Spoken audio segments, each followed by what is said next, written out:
Is a housing bust coming to Snohomish County? Well, it's a great question, one that we get asked all the time in real estate. Mike Novak from the Novak Real Estate Team. Today I just want to share with you a quick insight on this very, very common and great question. I know that there are still some battle scars from 2008 and that recession.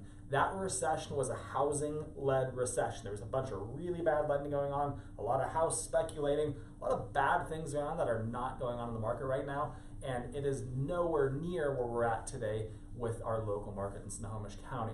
So I was talking to an economist the other day, and he networks with all of these different economists across the United States, and Snohomish County is the second or third, consistently the second or third, highest growing area or county in the United States. There's a ton of growth going on here, and the reason why is directly connected to Seattle. Seattle's home price average is about $865,000. And what happens is most people can't afford $865,000, so they have to commute into Seattle, which means they're going to be living south, north, or east of Seattle. You can't go further west, obviously. So what that is doing is it's applying a lot of pressure to Snohomish County. Our average price is about $515,000, so more than $300,000 less than Seattle. You're seeing a lot of impact in areas like Bothell and Lynwood that you can quickly get into Seattle, or that are kind of commuter routes or bedroom communities because of this dynamic.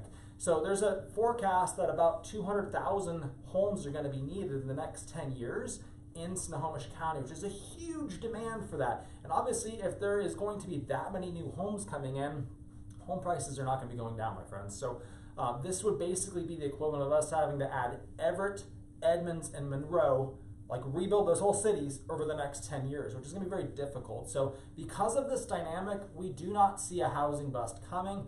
The lending market is also really stable right now. There's no toxic, risky loans going on. It's just hard enough to get financing. You gotta have a job, you gotta have decent credit.